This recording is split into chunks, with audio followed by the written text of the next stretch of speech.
এক কাপ চায়ের বন্ধুরা, আসসালামু আলাইকুম। আশা করছি ভালো আছেন, আমিও ভালো আছি। সবাই রোজার বিভিন্ন কাজ নিয়ে ব্যস্ত।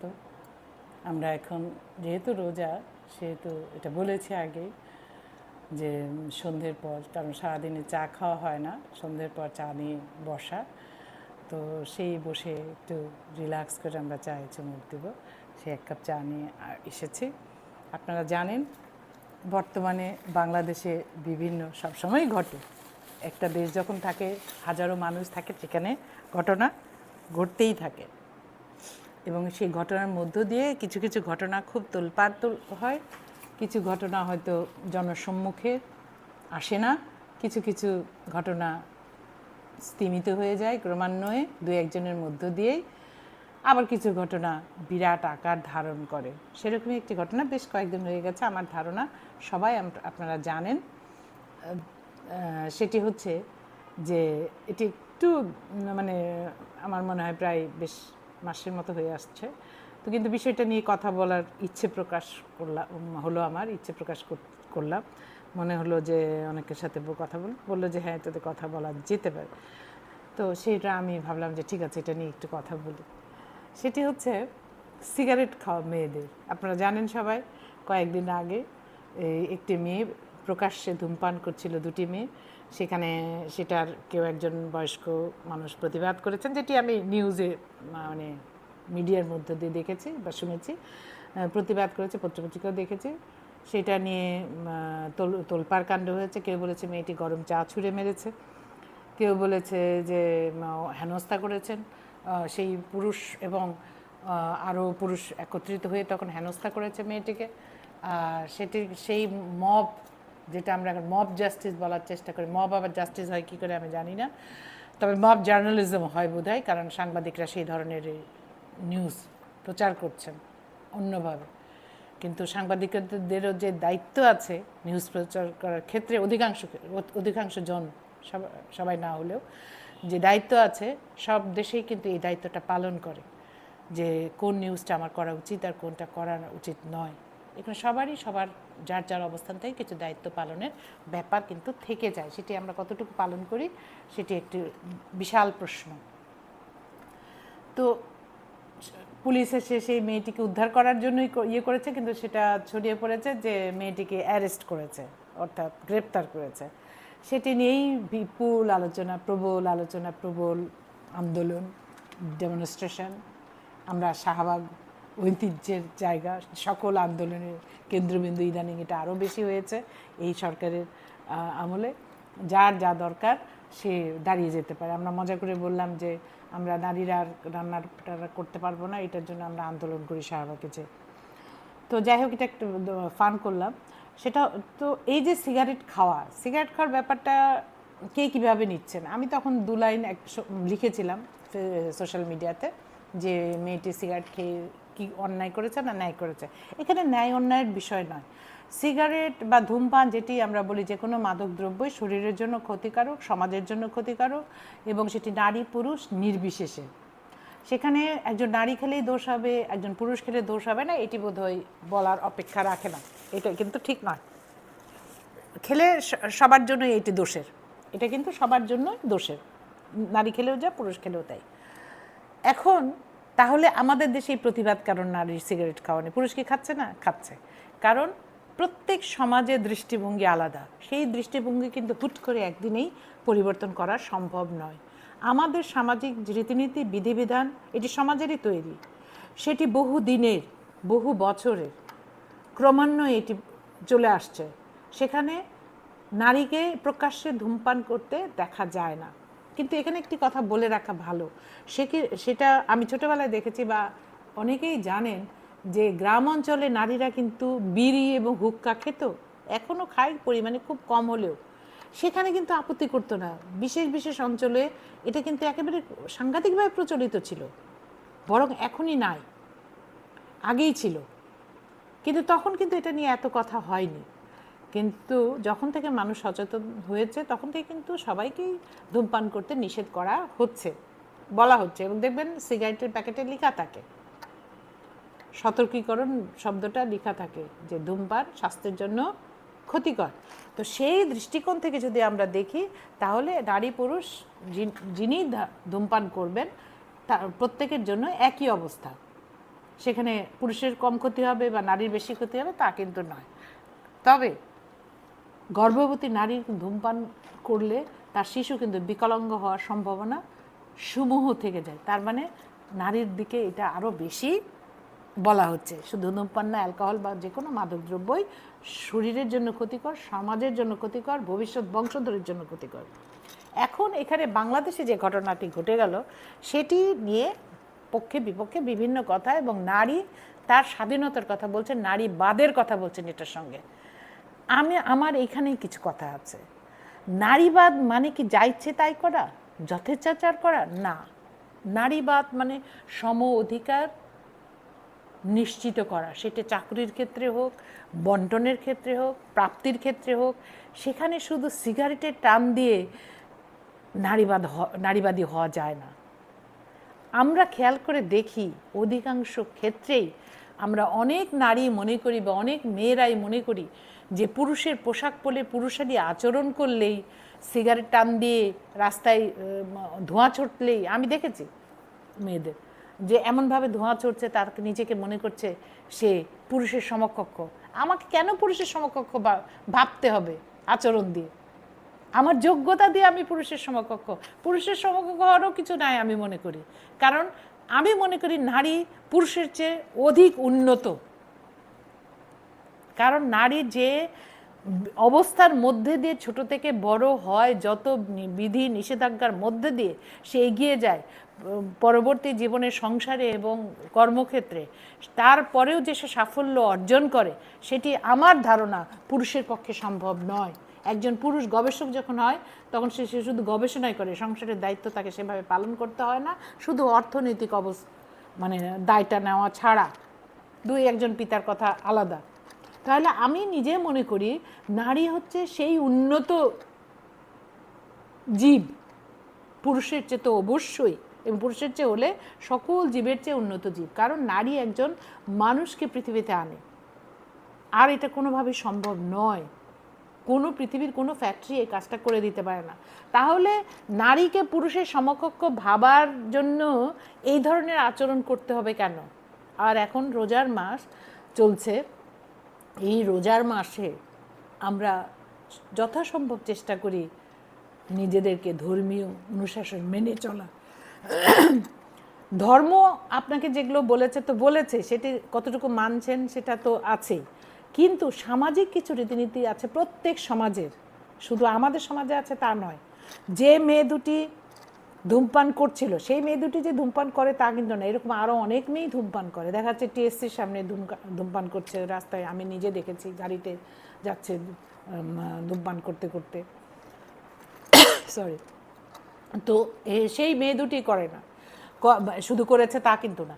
কিন্তু দেখা যাচ্ছে এই মেয়ে দুটির পরিচয় যেটি পত্রিকায় বা সোশ্যাল মিডিয়াতে আসছে সেটিও ভয়াবহ। এখন বর্তমানে যে প্রতিটি ঘটনা ঘটছে, দেখা যাচ্ছে সেই ঘটনাগুলো কি ঘটানো হচ্ছে কিনি, যে মেয়েটির পিতৃপরিচয় যেটি দেয়া হয়েছে তিনি কি পালিয়ে আছেন কিনা আমি ঠিক জানি না, যদি সেটা সঠিক থাকে। আমার সবটাই জানা থেকে মিডিয়া মাধ্যম থেকে। তো সে কারণে তারা কি পতিত সরকারের কোনো এজেন্ডা বাস্তবায়ন করছেন? মাঝে মাঝে এই ধরনের ন্যাক্কারজনক ঘটনা ঘটিয়ে আবার ঘটেছে, দেখা যাচ্ছে শাহবাগের কদিন থেকে আন্দোলন শুরু করেছে লাকি আক্তার বলে একটি মেয়ের নাম বোধহয় আপনারা সবাই জানেন, একসময় সাংঘাতিকভাবে সোচ্চারভাবে করেছিল, বেশ কিছুদিন তাকে দেখা যায়নি, কিন্তু এখন আবার তাকে দেখা যাচ্ছে। আমি বলতে চাই নারী সোচ্চার হবে না তা নয়, নারী তার অধিকারের কথা বলবে না তা নয়, কিন্তু নারীকে নিজের সক্ষমতা প্রকাশ করতে বা নিজের সক্ষমতার পরিচয় দিতে, পুরুষের সমকক্ষ হিসেবে নিজেকে তুলে ধরার জন্য এমন কিছু কাজ আমরা কেন করব যেটা সামাজিকভাবে বা পারিবারিকভাবে, ওই মেয়েটি কি পরিবারে তার বাবার সামনে, আমি জানি না খায় কি সিগারেট সে পান করে কিনা আমার জানা নাই, তারা কি এভাবেই করতে পারে, সিগারেট পান করে, ধূমপান করে, আমার জানা নেই। তারা যদি বাসায় না করতে পারে যারা যদি তার পরিবারের বড় সদস্যদের সামনে না করতে পারে, সেখানে যদি লুকিয়ে চুরিয়ে করতে হয়, তাহলে সেটা প্রকাশ্যে এভাবে কেন জনসম্মুখে দাঁড়িয়ে দাঁড়িয়ে সিগারেট টানবে? তার মানে সে কি এই সাধারণ মানুষকে উপেক্ষা করতে চাইছে, বোঝাতে চাইছে যে সে সাধারণ মানুষকে উপেক্ষা না?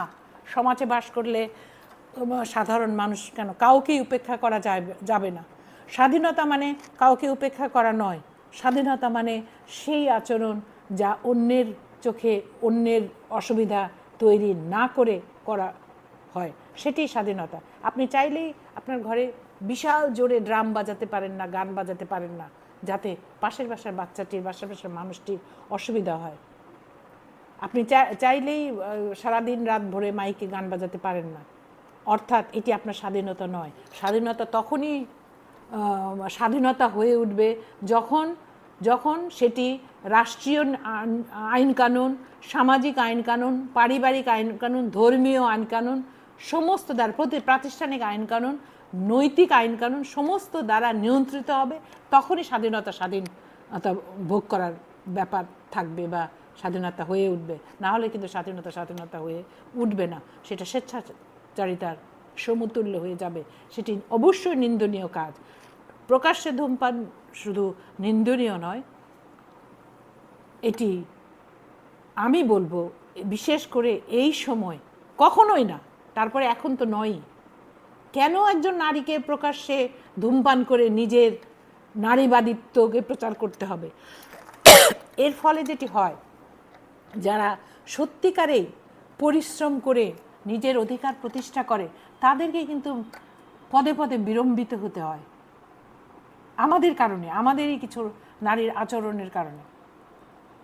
কারণ খেয়াল করে দেখবেন, এই ধরনের নারীরা বা মেয়েরা বেশিরভাগই বাবার পয়সায় চলে বা স্বামীর পয়সায় চলে। বেশিরভাগ যারাই করে এই ধরনের আচরণ করে, সমকক্ষতা বোঝাতে প্রকাশ্যে ধূমপান বা এমন ধরনের আচরণ করা যায়। পোশাক নিয়ে কোনো কথা নাই, আপনি যেটি কমফোর্টেবল বোধ করবেন, আপনার জন্য সুবিধা, সে পোশাক পরবেন। আপনারা খেয়াল করে দেখবেন, বেশ কয়েক বছর আগেও আমাদের মা চাচিরা কিন্তু সালোয়ার কামিজ পরতেন না, বিয়ে হয়ে গেলে শাড়িই পরতেন। কিন্তু এখন দেখা যাচ্ছে গ্রামে গঞ্জে সবখানে সালোয়ার কামিজ পরছে। কেন? কাজের সুবিধার জন্য। কারণ আমার মা চাচিরা বাস ট্যাঙ্গায় কর্মস্থলে যেতেন না, গার্মেন্টসে যেতেন না, এখন কাজের সুবিধার জন্য নারী সালোয়ার কামিজকে বেছে নিয়েছে। এটার কোনো বিষয় না। কারো যদি শার্ট প্যান্টে কমফোর্টেবল বোধ করে সে সেটাই পরবে, সেটা নিয়ে কোনো বক্তব্য নেই আমার। কিন্তু সেটি যেন এমন কোনো বিষয় না হয়ে দাঁড়ায় যেটাকে নিজেকে প্রমাণ করার জন্য যে আমি পুরুষের সমকক্ষ, সেখানে আমার আপত্তি। নারীবাদিতা কারো সমকক্ষ হওয়ার জন্য নয়। নারীবাদিতা হচ্ছে নারীর অস্তিত্ব রক্ষায়, নারীর অধিকারকে প্রতিষ্ঠা করার জন্য, নারীর সম্মানকে প্রতিষ্ঠা করার জন্য, নারীর মর্যাদাকে প্রতিষ্ঠা করার জন্য, এবং আমরা যে লৈঙ্গিক বৈষম্য যেটি বলি সেটিকে দূর করার জন্য। সেটি হচ্ছে নারীবাদী চিন্তা। নারীবাদী চিন্তা শুধু মুখে আমরা এখন আর এই জিনিসটাও খেয়াল করছি, মেয়েরা অনেক স্ল্যাং বলছে এবং সেটা জনসম্মুখে এমন কথাবার্তা বলছে যা পুরুষের মুখেও শোভা পায় না, পুরুষও তো বলছে। এবং নাটক তারপরে ওয়েব সিরিজগুলোতে দেখা যাচ্ছে, আমি জানি না এটা কোন ট্রেন্ড, এটা দিয়ে কী প্রমাণ করতে চাইছে পুরুষ বা কী প্রমাণ করতে চাইছে নারী, এই শব্দগুলো ব্যবহার করলে কি সে আধুনিক হয়ে গেল?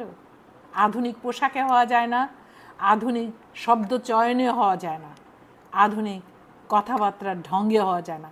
আধুনিক হওয়া যায় তার শিক্ষায়, তার মননশীলতায়, তার আচরণতে, তার অঙ্গভঙ্গিতে, তার গ্রহণ করার সক্ষমতায়। অর্থাৎ নতুন কোনো কিছুকে, পজিটিভ কোনো কিছুকে গ্রহণ করার মানসিকতা, সময়ের পরিবর্তনের সঙ্গে সঙ্গে সেইটাকে গ্রহণ করা, সেটি অবশ্যই ইতিবাচক বিষয়। প্রচুর আবিষ্কার হচ্ছে, প্রচুর নতুন নতুন জিনিস আসছে, যেটিকে গ্রহণ করার ক্ষমতা অনেকের থাকে না। যিনি আধুনিক মনোভাব পোষণ করেন বা আধুনিক মনস্ক মানুষ, তিনি এই আধুনিক জিনিস সহজেই গ্রহণ করতে পারেন।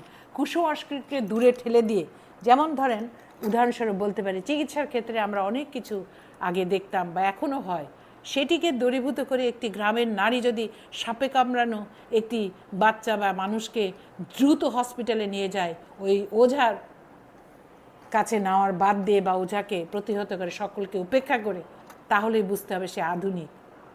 কারণ সে জানে যে ওইসব ওঝা দিয়ে বিষের কোনো হয় না, বিষের জন্য ভ্যাকসিন আছে, ইঞ্জেকশন, যেটা ভ্যাকসিন বলতে ইঞ্জেকশন আছে, সেটিই তাকে দিতে হবে, তাহলেই তাকে বাঁচানো যাবে।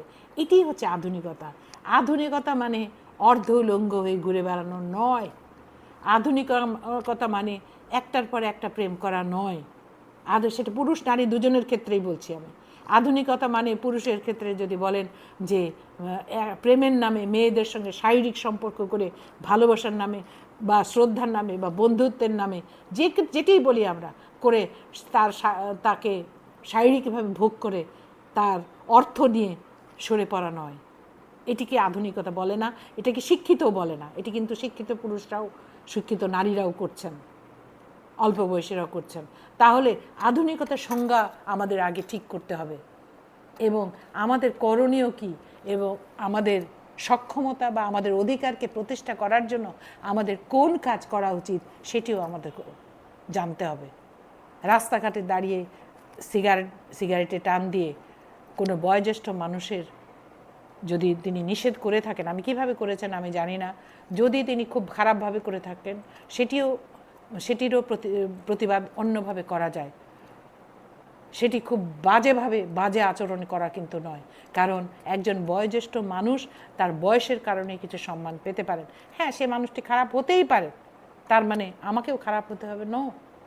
আমি সমাজের নর্মটাকে মেনে চলছি কিনা, আমি ধর্মীয় নর্মটাকে মেনে চলছি কিনা, আমার সমাজ কি অ্যাকসেপ্ট করে যে আমরা ছেলেদের সিগারেট খাওয়াটাও অ্যাকসেপ্ট করি না। আমরা সবসময় বলি যে সিগারেট খাওয়া না। তার জন্য যখন একটি ছেলে কৈশোর পেরিয়ে বয়ঃসন্ধি পেরিয়ে সিগারেট ধরে, সে দেখবেন লুকিয়ে সিগারেট খায়। কেন লুকিয়ে খায়? যদি সমাজ এটা অ্যাকসেপ্ট করতো তাহলে তো নিশ্চয়ই লুকিয়ে খেত না। খেত না। সে বাবার সামনে সিগারেট লুকিয়ে ফেলে, চাচার সামনে লুকিয়ে ফেলে। কারণ কি? এটা সামাজিক, তার শিক্ষকের সামনে লুকিয়ে ফেলে। এটা সামাজিক একটা শিষ্টাচার। এই শিষ্টাচার বহির্ভূত কাজ কোনো সমাজে গ্রহণ করে না। আমাদের সমাজ তো অবশ্যই না। আমাদের সমাজ একটি চমৎকার সমাজ, কোনো কিছুতেই অতিরিক্ত বাড়াবাড়ি নাই। আমি বলবো একটা মধ্য পন্থার সমাজ। আমরা যে হিজাব পরছেন, যিনি বোরকা পরছেন, তাকেও আমরা বাধা দেব না, যিনি পড়ছেন না তাকেও আমরা বাধা দেব না।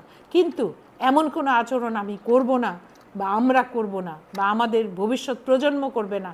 পারিবারিকভাবে সেই শিক্ষাটা আমাদেরকেই, যারা আমরা বড় আছি তাদেরকেই দিতে হবে। কারণ হচ্ছে তারা ভুল ত্রুটি করতে পারে, কিন্তু আমরা যদি তাদেরকে ছোটোবেলা থেকে সেই শিক্ষায় শিক্ষিত করতে পারি তাহলে কিন্তু ভুল ত্রুটি কমে আসবে। আর আরেকটি বিষয় খুবই মানে লক্ষণীয়, যে ধর্ষণ আগেও ছিল, এখনও আছে বা বেড়ে গেছে বলতে হবে, অথবা নোটিশ হচ্ছে বেশি, খবরের শিরোনাম হচ্ছে বলেই হয়তো মনে হচ্ছে বেশি, আমি জানি না। কারণ মাঝে মাঝে দেখা যায়, অনেক শোনা যায়, আবার শোনা যায় না। এটা কারণটা সাংবাদিক সাহেবরা বলতে পারবেন, বা দেশের যারা পরিচালনা করছে নীতি নির্ধারকরা বলতে পারবেন। তবে যেটি আমরা সাধারণ মানুষ হিসেবে যেটি দেখছি সেটি হচ্ছে বর্তমানে এর পরিমাণ অনেক বেড়ে গেছে বলে আমার অন্তত মনে হচ্ছে।